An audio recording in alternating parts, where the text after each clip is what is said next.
Buenos días, saludos a todos, feliz sábado, espero que estén disfrutando este día santo y que ya estén todos listos para iniciar con este primer mensaje. Si pueden confirmar si están escuchando bien, por favor.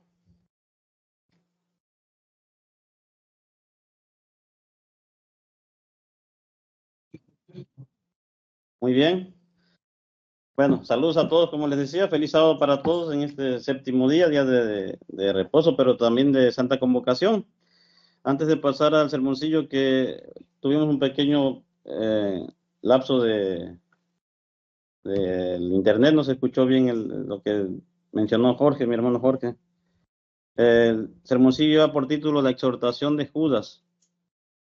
La exhortación de Judas. Antes de pasar al sermoncillo, como eh, no le pasé el anuncio a mi hermano del tema de la fiesta, así que les voy a compartir que tenemos buenas noticias para nosotros los de México, los de esta parte del mundo del norte, en este pequeño grupo de iglesia de Dios, como se mencionó en el sermoncillo pasado. Gracias a Dios escuchó nuestras oraciones y esta semana vi varios lugares, estuvimos analizando varios lugares en donde pasar la fiesta y siempre esperando que Dios interviniera a nuestro favor, porque como sabemos somos invitados de parte de Él. Él es el que nos invita a su fiesta. Entonces, gracias a Dios ya tenemos un lugar que es aquí hacia el sur de donde estamos, de nuestra ciudad, es dentro del mismo estado de Coahuila, pero ya en la parte que colinda me imagino que colinda con Zacatecas sí, con Zacatecas. Es un lugar que es una zona viñera, como allá en Chile, cuando fuimos hace 17 años que fui a Chile para la fiesta en Vicuña. Este lugar es algo parecido a Vicuña, bastante parecido, es una viñera y se llama Parras de la Fuente. Ahí vamos a estar en una hacienda, muy bonito el lugar. Ya hicimos las reservaciones, así que gracias por sus oraciones y quería compartir esta gran noticia y más adelante, el próximo sábado, le daré más detalle. Entonces, gracias por orar y que Dios escuchó y nos dio un lugar para poner su nombre ahí. Muy bien, como les decía yo, hoy quiero hablar de un libro que es un libro más, creo que es el más corto de la Biblia, no tiene capítulos, solamente es un capítulo. El libro de Judas, que está en el Nuevo Testamento. Y como sabemos, bueno, algunos no habían, yo al menos hace muchos años yo no sabía que este Judas que escribió este libro era hermano de Jesucristo, medio hermano. Entonces, para iniciar, quiero que vayamos a Mateo 13, por favor.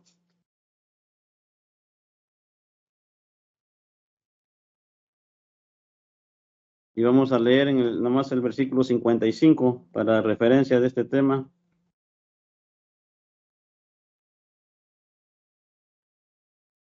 Mateo 13, 55. Aquí habla de muchas parábolas, pero en el versículo 53 dice, aconteció que cuando Jesús terminó estas parábolas de explicarlas y decirles a los discípulos, partió de allí, vino a su tierra y les enseñaba en su sinagoga, de manera que ellos estaban atónitos y decían, asombrados de todo el conocimiento que Jesús les había dicho, les había hablado, y preguntaban o hacían una pregunta así al público, ¿de dónde vienen o de dónde tiene esta sabiduría y estos milagros? Hablando de Jesús. Versículo 55, y contestan con una pregunta. ¿No es este el hijo del carpintero? Su padre, como sabemos, José, el esposo de María, tenía la profesión de la carpintería, de constructor de cosas, de casas, de muebles, de muchas cosas. Dice, ¿no se llama su madre María? Y sus hermanos Jacobo, José, Simón y Judas. Este versículo, bueno, también demuestra que Jesús tuvo más hermanos y hermanas, que eso es una mentira que hay en el cristianismo, de que según ya María no tuvo hijos, nomás a Jesús, pero no, Jesús tuvo más hermanos, y uno de ellos era Judas. Según aquí como va el nombramiento, al parecer era de los hijos menores de José y María. Y me quedé pensando, cuando estaba yo leyendo estos versículos, ¿qué experiencia tuvo Judas con su hermano Jesús, el mayor? Imagínense la convivencia entre hermanos. No siempre es buena, no siempre es como debe de ser. Pero en este caso, Judas siguió el ejemplo de su hermano mayor, que en este caso fue Jesús. Anoche, en la madrugada, más bien, don Jero me habló a las 2 de la mañana, 2:30 de la mañana, y estuvimos conversando en la madrugada y tocamos el tema de José, el padre de Jesús. No hay indicios de en qué edad tenía Jesús cuando José murió. Solamente se describe en Lucas 2, versículo 41 a 52, cuando aparece Jesús a los 12 años en el templo. Es la última vez que aparece José y María juntos. De ahí ya no se sabe cuándo José muere o fallece. Pero si Jesús nació cuando José era joven y cuando Jesús aparece a los 30 años ya para su ministerio y ya no estaba José, quiere decir que José no tenía más de 50 años cuando murió. Imagínense la responsabilidad que tuvo Jesús como hijo mayor, hijo de varios hermanos, porque aquí nombramos Jacobo, José, Simón y Judas. Y dice el versículo 56, ¿no están todas sus hermanas con nosotros? Más de 2 hermanas, mínimo de 3. Entonces tuvo 7 hermanos Jesús. Tuvo 7 hermanos por el cual tuvo que trabajar, por el cual tuvo que ser ejemplo, además de su madre María. A veces estos detalles no los percibimos, pero Jesús fue entrenado en todo. Fue entrenado hasta en la falta de su padre físico, el que le enseñó la carpintería. Jesús, como muchos hijos, siguen la profesión de su padre. Si su padre es albañil, el hijo es albañil. Si el padre es maestro, el hijo es maestro. Así, y Jesús siguió la profesión de su padre. Entonces, estaba muy apegado a José. Imagínense el dolor que pasó Jesús al perder a su padre. Pero fue parte de su desarrollo, fue parte de su crecimiento espiritual. Entonces, este Judas escribió un libro. No es Judas el de los apóstoles, es otro Judas, porque el otro era hijo de Jacobo. Este no es. Este era medio hermano de Jesús y aprendió muchas cosas de Jesús.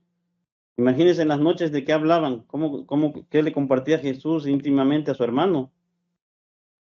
Y hizo un libro muy corto. Y para ello vamos a iniciar, vamos al libro de Judas.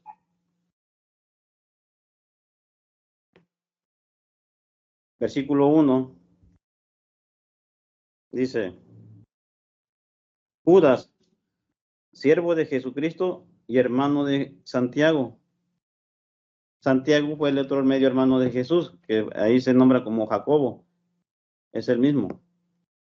A los llamados, amados en Dios, Padre y guardados en Jesucristo, misericordia, paz y amor les sean multiplicados. Versículo 2. Pero en el versículo 3 es donde está basado mi sermoncillo. Dice, amados, mientras me esforzaba por escribirles acerca de nuestra común salvación, me ha sido necesario escribir este libro de Judas,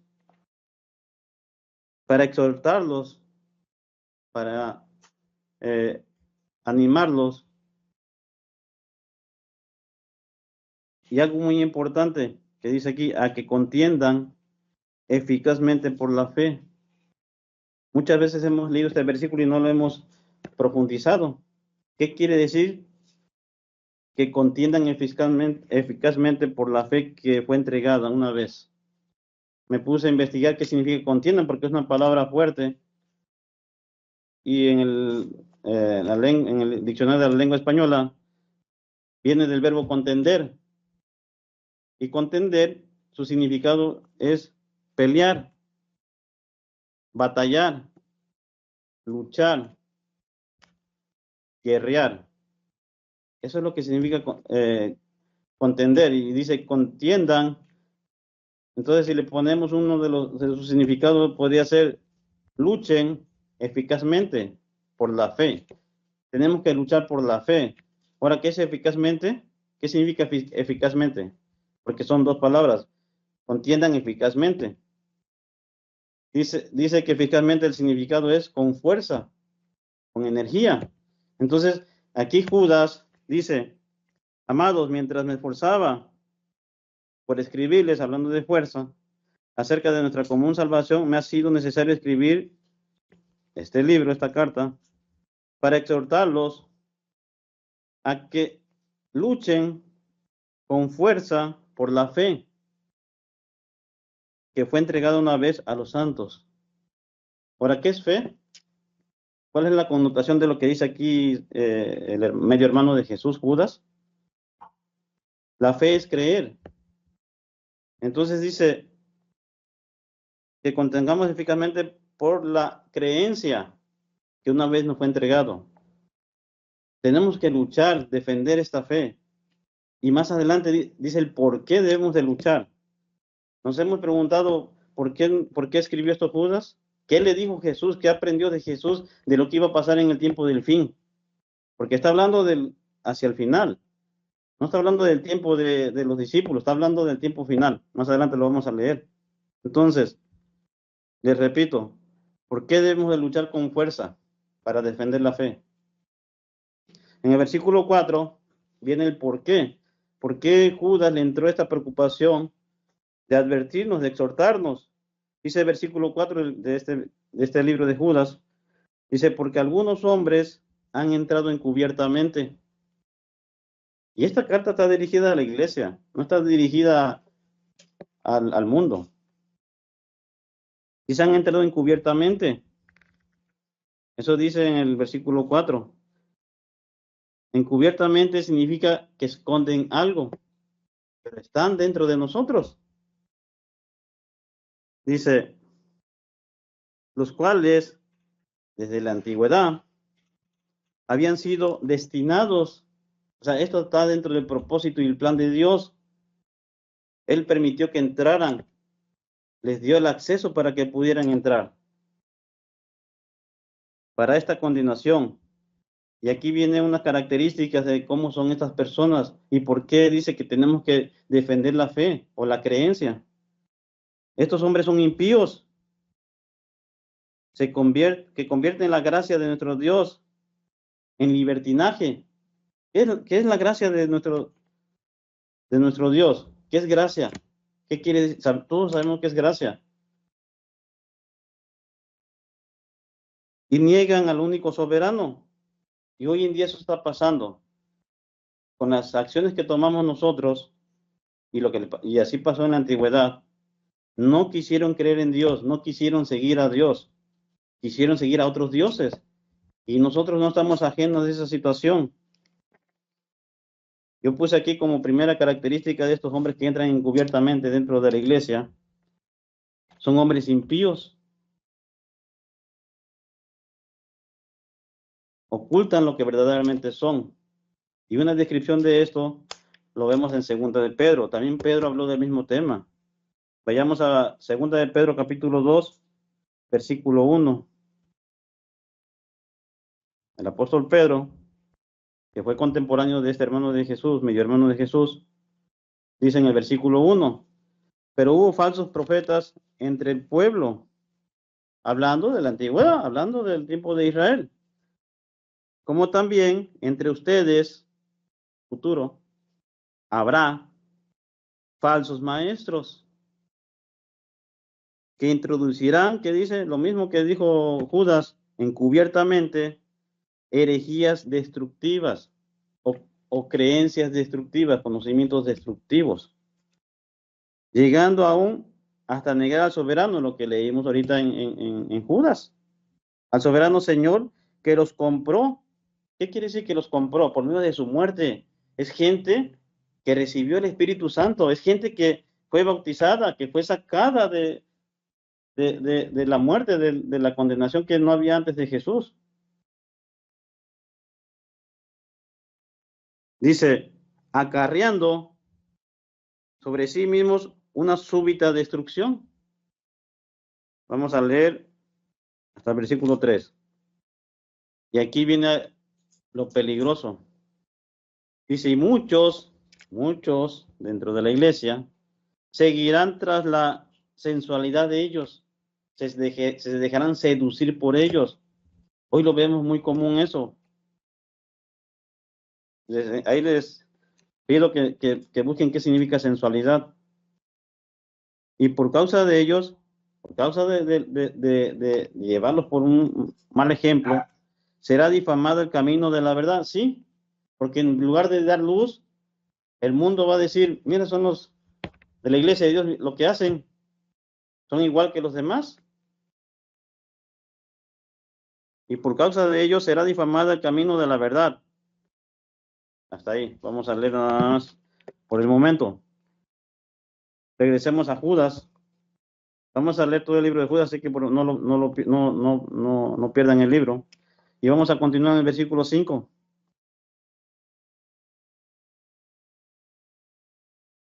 Y si niegan, bueno, termina el versículo 4, dice, y niegan al único soberano y Señor Jesucristo. Ahora bien, quiero hacerles recordar, ya que todo lo han sabido. Fíjese, ya hay gente con conocimiento. Que el Señor, al librar al pueblo una vez en la tierra de Egipto, hablando del pasado, en el tiempo del pueblo de Israel físico, después destruyó a los que no creyeron. ¿Qué quiere decir Judas aquí en el versículo 5? Segunda característica de estos hombres, primeramente que son hombres impíos, que ocultan algo, pero dice que no creen. Y como leímos arriba, Dios los va a condenar a destrucción. Y aquí dice, Dios destruyó a los que no creyeron. Entonces es muy peligroso caer en incredulidad, como hemos sabido. Versículo siguiente. También a los ángeles que no guardaron su... Y hablando, aquí nos brincamos hasta el versículo 12, por favor, de este capítulo, de este capítulo de Judas. Y en el versículo 12 dice, estos, hablando de estos hombres impíos, hombres que no creen, que participan en las comidas fraternales de nosotros, dice que comidas fraternales de ustedes son manchas, no son cosas, no tienen vestiduras resplandecientes, son manchas. Se apacientan a sí mismos sin temor alguno. Son nubes sin agua. Pareciera que son verdaderas nubes, pero no llevan nada. Y aquí dicen que parecen piadosos, pero no lo son. Más adelante dice, son nubes sin agua llevadas de un lugar para allá por los vientos. Son llevadas de un lugar a otro por los vientos. Son árboles marchitos como en otoño. No tienen ni siquiera hojas. Ya no digamos frutos, ya no tienen hojas. Dice, sin fruto. 2 veces muertos. ¿Por qué habla de 2 veces muertos? Y desarraigados. Son fieras olas del mar que arrojan las espumas de sus propias abominaciones. Eso es lo que son estos hombres encubiertos que están dentro de la iglesia y que llevan tras de sí a muchas personas y que con su sensualidad traen a muchos. Son estrellas errantes para las cuales está reservado, porque muchos de estos están con espíritus malos, como es lo que explica aquí el versículo 13. Volvamos a segunda, bueno, vayamos a Juan 15, por favor. Nomás vamos a leer el versículo 2. Hablando de estas personas que no llevan fruto o que no llevan, como dice, que son árboles como en el otoño, que no tienen hojas. Dice, yo soy la vid verdadera, dice el versículo 1 de Juan 15, lo que leemos siempre el día de la Pascua. Y mi Padre es el labrador. Toda rama que en mí no está llevando fruto, la quito. Y toda rama que está llevando fruto la limpia para que lleve más fruto. Aquí está lo que nos puede pasar si no desarrollamos frutos, si seguimos tras estos hombres o sobre su sensualidad. Vayamos ahora sí a segunda de Pedro para ver más características de estos hombres que no llevan fruto. Y vamos a leer ahora a partir del versículo 17. Y estas son advertencias de Judas, el medio hermano de Jesús, cosas que Jesús le mostró siendo su hermano mayor. No, este Judas no fue apóstol. En el versículo 17 dice, son fuentes sin agua, estos hombres de los que leímos en los primeros versículos de segunda de Pedro, y nubes arrastradas por la tempestad. Para ellos se ha guardado la profunda oscuridad de las tinieblas, porque hablando arrogantemente palabras de vanidad o de sensualidad, seducen con las pasiones sensuales de la carne a los que a duras penas se habían escapado de los que viven en el error. Les prometen libertad. Y es una falsa promesa, porque estos líderes, pastores, o quien se refiere de esta gente que lleva tras de sí personas, prometen cosas que no pueden cumplir. Dice, les prometen libertad, cuando ellos mismos son esclavos de la corrupción, puesto que cada cual es hecho esclavo de lo que ha vencido. Vamos a leer hasta el versículo 22, versículo 20. Porque si los que se han escapado de la contaminación del mundo, por el conocimiento de nuestro Señor Jesucristo y Salvador Jesucristo, se enredan de nuevo en ellas y son vencidos, el último estado les viene a ser peor que el primero. Dice el versículo 21, pues mejor les habría sido no haber conocido el camino. Si nosotros caemos en los enredos de estos falsos ministros, falsos pastores, vamos a estar peor que cuando fuimos sacados del mundo. No vamos a estar como la gente va a morir, va a tener su oportunidad en la segunda resurrección. Nosotros ya no. Y tenemos que tener mucho cuidado. Por eso Judas fue muy consciente de lo que estaba hablando, al igual que aquí que Pedro. Dice, volver atrás del santo mandamiento que les fue dado. A ellos les ha ocurrido lo que el acertado proverbio, el perro se volvió a su propio vómito y la puerca lavada a revolcarse en el camino. Eso es lo que nos puede suceder a nosotros si caemos tras la sensualidad de estos hombres que están dentro de la iglesia encubiertamente. Aparentemente son piadosos, pero no son. Regresemos a Judas.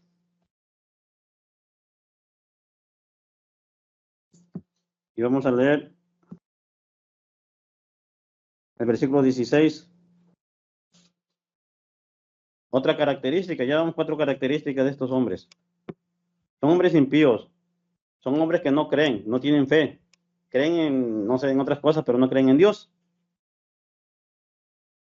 No llevan fruto. Y dice aquí, ¿qué dice en el versículo 16? Estos se quejan de todo.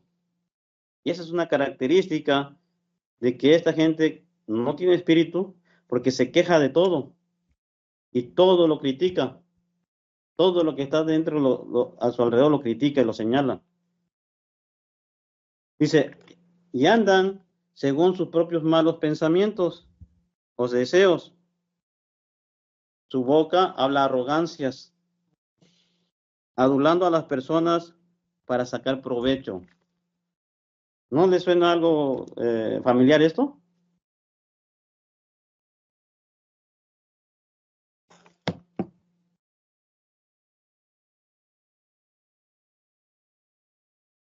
Versículo 17. Y aquí viene la recomendación de Judas. Pero ustedes, amados, acuérdense de las palabras que antes han sido dichas por los apóstoles de nuestro Señor Jesucristo. Porque ellos les decían, Pablo, Juan, Pedro, todos los apóstoles, en los últimos tiempos, y está hablando del tiempo del fin, habrá burladores que andarán según sus propias pasiones. como impíos que son. Estos son los que causan divisiones. Aquí está el por qué la iglesia de Dios hoy está dividida. ¿Por qué hay tantos grupos dispersos? ¿Por qué la iglesia no está unida? Son sensuales, ¿sí? Yo lo puedo, lo emparejo con lo social. En lugar de que crean y que tengan todo lo contrario a lo que describe aquí Judas. Dice, y no tienen el Espíritu. Están encubiertamente. No tienen Espíritu Santo. Se creen que son pastores de Dios, pero no lo son.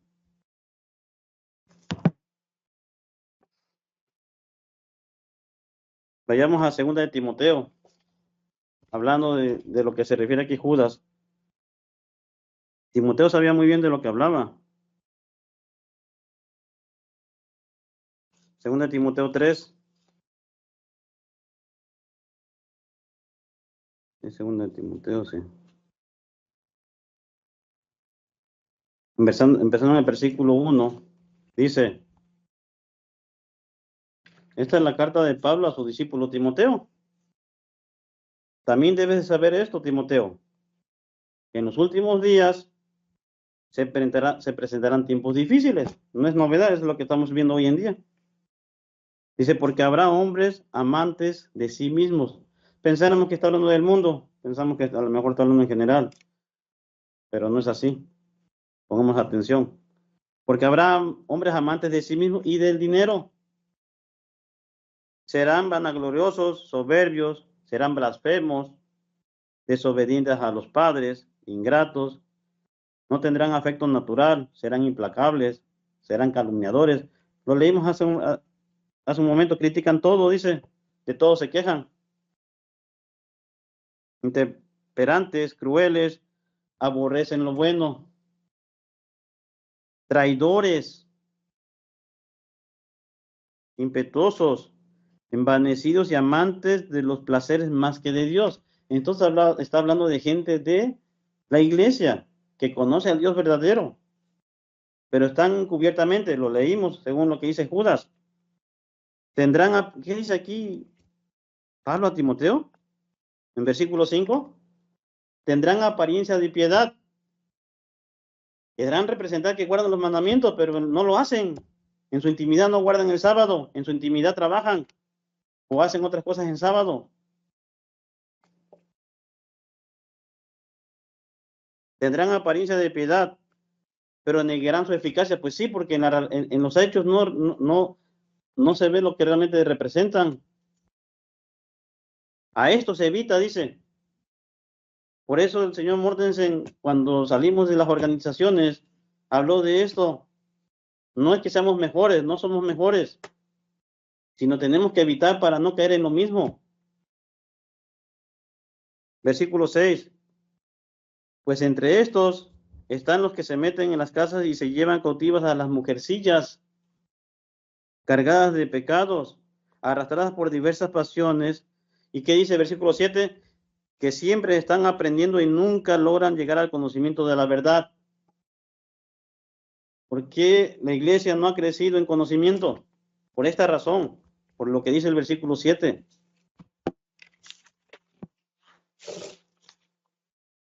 Hay una descripción muy exacta de esta gente encubierta. ¿Quién la metió en la iglesia y por qué están ahí? Y eso lo acaba de decir el señor Morten. Vamos a repasarlo en Mateo 13. Vayamos a Mateo 13, por favor. Regresemos a Mateo, ya habíamos ido, pero ahora vamos a leer versículo 24. Dice, parábola del trigo y la cizaña. Les presentó Jesús otra parábola diciendo, el reino de los cielos es semejante a un hombre que sembró buena semilla en su campo. Pero mientras dormían, ¿qué les suena esto de dormir? ¿No es algo de que tiene que ver con las vírgenes también, la parábola de las vírgenes? ¿O de las Apocalipsis 3? Vino su enemigo y sembró cizaña entre el trigo. Entró encubiertamente la cizaña, entró ahí dentro del trigo, que es la iglesia de Dios, por decirlo, o los que son engendrados por el Espíritu Santo. Versículo 26 dice, cuando brotó la hierba y produjo fruto, entonces apareció también la cizaña. Se acercaron, vamos a leer hasta el 30. Se acercaron los siervos del dueño del campo y le preguntaron, Señor, ¿no sembraste buena semilla en tu campo? ¿De dónde, pues, viene la cizaña o tiene cizaña? Versículo 28. Y él le respondió, un hombre enemigo ha hecho esto. Los siervos le dijeron entonces, ¿quieres que vayamos y la recojamos? El Señor dijo, no sea que al recoger la cizaña arranquen también con ella el trigo. Dejen crecer ambos hasta la siega, hasta la cosecha. Hablando del tiempo del fin, hablando de cuando venga Jesús. Eso nos concierne a nosotros, los que estamos en este tiempo del fin. Dejen crecer a ambos hasta la siega. Cuando llegue el tiempo de la siega, yo diré a los segadores, a los que van a recoger, recojan primero la cizaña, a estos hombres que entraron encubiertamente, a estos hombres que tienen esas características que hemos visto, y átenla en manojos para quemarla, pero reúnan el trigo en mi granero. Entonces, es muy peligroso porque convivimos con cizaña, convivimos con gente encubierta, que no tiene el Espíritu Santo de Dios, pero Dios lo ha permitido y que esas gentes son hijos de Satanás. Eso es lo que quiere decir aquí, el enemigo sembró cizaña en ese campo. Brinquemos a la explicación de la parábola en el versículo 38. Dice, entonces una vez despedida la multitud, volvió a casa y sus discípulos se acercaron a él y diciendo, explícanos la parábola de la cizaña del campo. Y él le respondió, el que siembra la buena semilla es el Hijo del Hombre, en este caso Jesucristo. El campo es el mundo, donde nosotros fuimos sacados. La buena semilla son los hijos del reino, o sea, nosotros, los que hemos sido bautizados y sido engendrados por su Espíritu Santo. Y la cizaña, ¿qué dice que es? Son los hijos del maligno. Dentro de nosotros, dentro de la iglesia de Dios, hay hijos del maligno, que aparentemente son piadosos o tienen apariencia de piedad. El enemigo que la sembró es el diablo.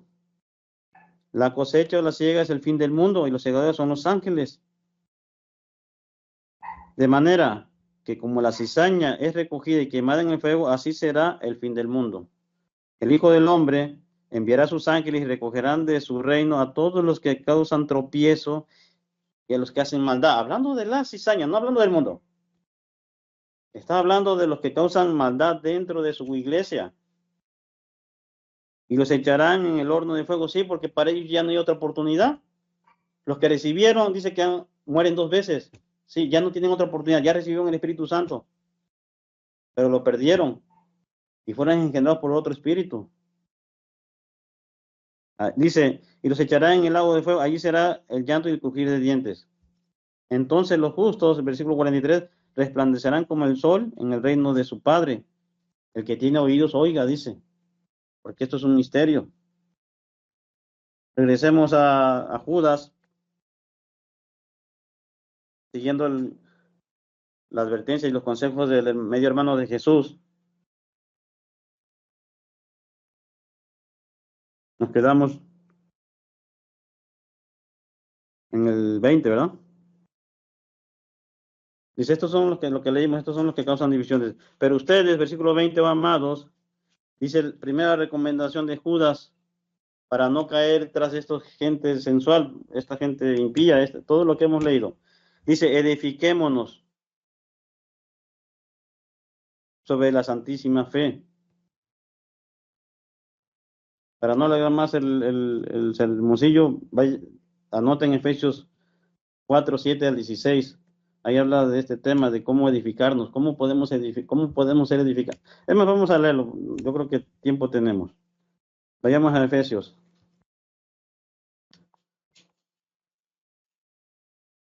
Dice, sin embargo, a cada uno de nosotros nos ha sido conferida la gracia conforme a la medida de dádiva de Cristo. Por esto dice, subiendo a lo alto, llevó cautivo a la cautividad y dio dones a los hombres. Versículo 6, versículo 9, perdón. Pero esto de que subió, ¿qué quiere decir? A menos que hubiera descendido. Sí, es Efesios 4.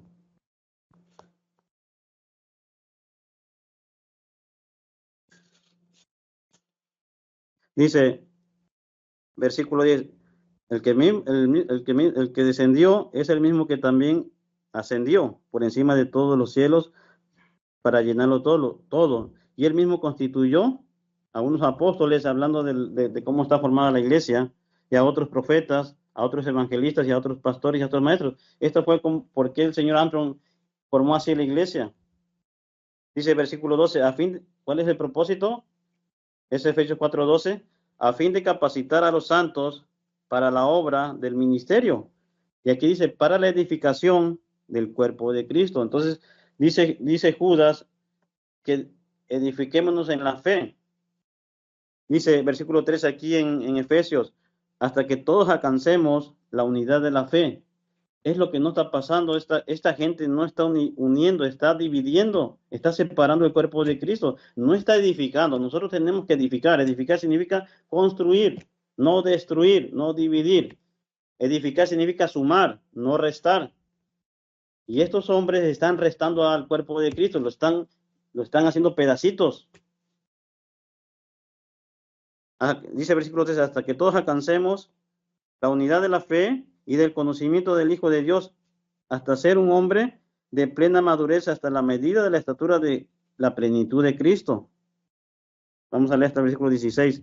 Esto para que ya no seamos niños sacudidos a la deriva, como estos hombres que están sacudiéndose como nubes que no llevan agua, por estratagema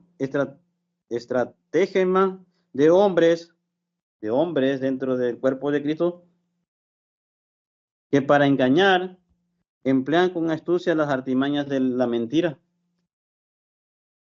sino que siguiendo la verdad con amor, crezcamos en todo hacia aquel que es la cabeza, o sea, Cristo, de parte de él, todo el cuerpo bien concentrado y entrelazado por la cohesión que soporta los ligamentos, recibe su crecimiento de acuerdo con la actividad proporcionada a cada uno de los miembros para ir edificándonos, ¿en qué dice? En amor.